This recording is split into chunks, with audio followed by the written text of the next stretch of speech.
Hello, Brickman here, and I am back with another LEGO Marvel Superheroes 2 news update. So, to start us off, today we finally have the re-release of the trailer. Yeah, originally they had it released on May 23rd when it was supposed to be released. Then they decided to take it down from a bunch of sites. I might have gotten a copyright strike, but it's all good. So, anyways, now they have it back up. Reasons why, I honestly could not say, and nor did they. So, it didn't seem like anything changed in the trailer from May 23rd to today, so I couldn't talk about that. But anyways, other than the trailer being released, I have now checked all my news sources, and I've got some good juicy info for you. So without further ado, let's get into this. Alright, so, we're gonna talk about hub locations first. Okay, so as you know, it's Chronopolis that's going to be the big major hub world that you can explore. Now, I could not say quite yet how it's going to work, because they say that there's going to be 20 different locations within Chronopolis. First of all, whoa! Second of all, don't know how it works, though. Like, is it just 20 different locations within Chronopolis, and you can just walk around to any single one and have one single massive open world, which would be insane? Or is it just going to be like, you have Chronopolis as like that small little cantina, like Lego Star Wars, and then you can just go through a door or something, like, you know, to the next location, and then that's kind of its own separate hub world, as small as the ones in Lego Marvel's Avengers. That's what I'm saying. I don't know, but it could be either of those two. I'm actually a little more for the one single huge open world. But anyways, what are the locations in here? Well, with the original announcement of the game, let's do a little rewind.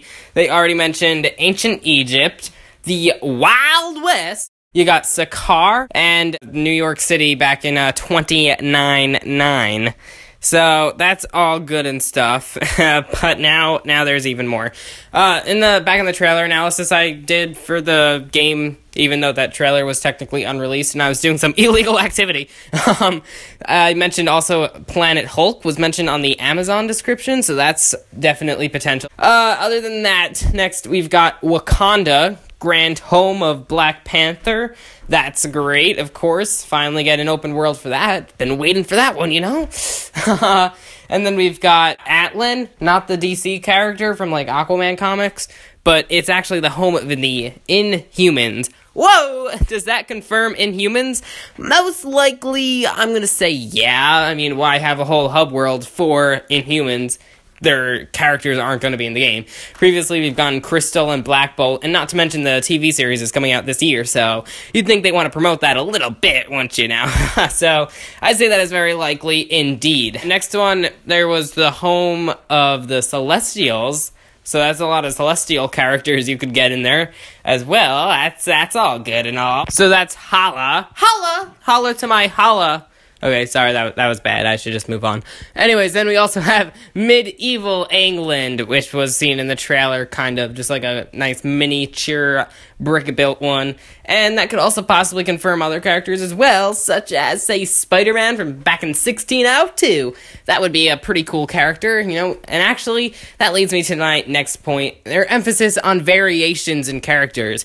Yeah, we're gonna get a lot of different variants of the same character. Like, for example, you got Cowboy Captain America for the West, and then you got Classic Cap with his light blue suit.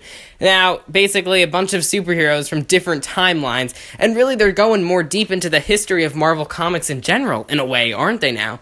Not only the multiverse, but also just the timeline, you know? It's insane. I mean, honestly, so you have, like, Spider-Man 2099, like, I'm sure we'll have some sort of modern-day Spider-Man, probably in his Civil War suit, or not Civil War, I should say Spider-Man Homecoming, because it's the most recent MCU film. And then, yeah, if you have 1602, that would be just radical. So, next up, let's talk more about character abilities now. Yeah, we have stuff for Star-Lord, and he has his little jetpack, he can fly, of course he's got his blaster, his bang-bang, but he also can, like, throw atomic bombs, I believe, as probably Rocket will be able to as well. And then he also has a very special ability in which he could take out his mixtape and play some tapes. Oh yeah, and then that'll make, like, enemies stop fighting and start dancing and stuff, you know, classic TT game stuff. So that's actually really cool, though, because, like, get ready, this is gonna be big. they are going to have music from the actual awesome mixtape. Whoa! Yeah, so far they have confirmed one song, but they could have more, and we'll get to that at the end. Want to save the hot stuff for last, but don't worry, still got good info coming next. So next up, we're gonna talk about Baby Groot, that little adorable little thing. Oh, wouldn't you just wish that you could be bigger so that you could really hug and snuggle with him? What? Yeah, because he is going to have his own very special technology that helps him travel through time. You know, you could see in the trailer when he transforms from Baby Groot into Big Groot. He'll do that in-game at any time. So that's kind of you giving another transformation ability in the game. So there's one transformation confirmed. I know people were into, like, you know, Bruce Banner transforming into the Hulk. Yeah, that was cool. And now Baby Groot to Big Groot, that's awesome. Even though it's not comic accurate, it's just he's traveling through time. But that's actually pretty cool. And then another thing, team-up moves are confirmed. Now, not necessarily Avengers team-up moves, but rather like how in LEGO Marvel's Avengers, when you just had Fitz and Gemma, they were able to do a special, unique team-up move. They'll be able to do that, so this actually opens up so many more possibilities for that it's not just the Avengers now, and it could be anybody. Alright, so we got like Baby Groot and Rocket, and then Big Groot and Rocket, they could do team-up moves. We got any Guardians of the Galaxy, probably. There's probably still going to be, like, a lot of Avengers team-up moves. Even villains? I wonder if there's going to be villain team-up moves. Yo, I'm so looking forward to that, because those are really cool. Now for the fact that I could open up to anybody having any team-up moves, instead of just that typical, hop on my shoulder, let's play leapfrog thing. You know what I'm talking about. But anyways, enough of that. Let's get into what I've been saving, the best for last. Yes, we have details for the very first level. If you, for some reason, don't want a single thing spoiled for the actual plot, after I just gave you all those details, I guess you could click out. But anyways, the first level is going to start off with the Guardians of the Galaxy flying around in their little Milano. And then, while they're flying, and they're actually going to be crash landing, I suppose, in Xandar. And then a bunch of things are going to be popping up from a different dimensions and timelines all at once, you know, like Lego Dimensions, I guess. Oh, man, I'm actually starting to realize a lot of similarities between this and Lego Dimensions.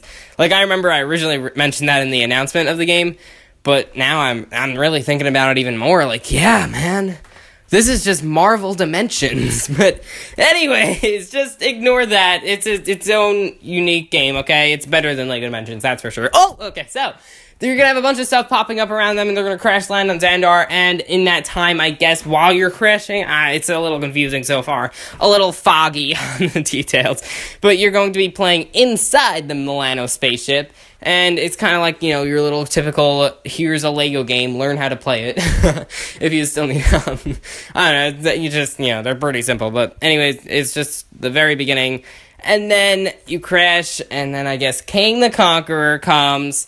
Whoa! It's King the Conqueror! Alright, I got a lot of hate comments on that trailer analysis that I did. But anyways, King the Conqueror then is like in his little hub in the space station thing, whatever that is. And you basically are already fighting him, I guess. Is that actually like the level? Well, that's kind of spoiling the big bad guy that you'd most likely only see till the last level. But I don't know what's going on.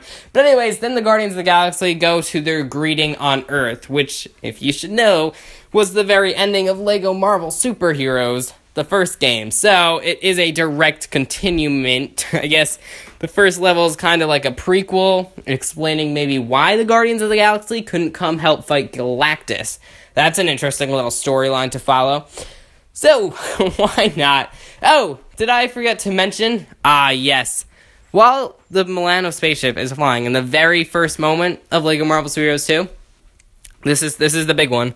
The song that's been confirmed from the awesome mixtape so far happens to be Brickman's personal favorite. We got Come and Get Your Love by Redbone. Awesome. Yes. Yes! That is so great. I really hope that they get a lot more of the mixtape in. And as you can see, they're already focusing a lot on the Guardians of the Galaxy, and basically this whole news update was mainly revolving around the Guardians of the Galaxy. This game is definitely going to have a huge emphasis on the Guardians of the Galaxy, considering that they were kind of shadowed in the first 2 games of the Marvel games. I mean, Lego Marvel's Avengers, they weren't in at all, but they were just, like, playable characters and kind of failed at even coming to save Earth at the end. But it's all good. So, that's pretty much it for today's video. You guys tell me what you think of all this news. A lot to take in, and I definitely think so far this game sounds rad. It sounds really good. You know, lots of stuff going on.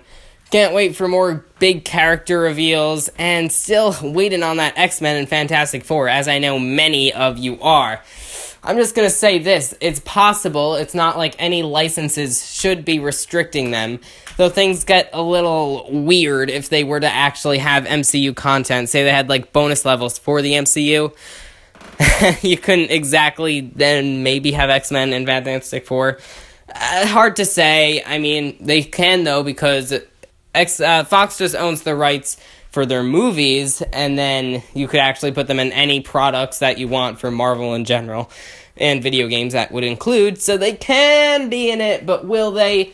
Still don't know, because they could still just go for the MCU, although it really should be continuing from Lego Marvel Superheroes, so I do say it's very likely. And once again, going back to that trailer, there's a lot of speculation that this person that I previously called a giant version of Kang is actually a Sentinel. If you want to believe it's a Sentinel, sure, go ahead. I still think it's probably Kang, but if it's a Sentinel, then that's X-Men for you. So, that all being said, thank you very much for watching. Please remember to like, comment, and subscribe, and stay tuned for lots more videos coming real soon. Bye!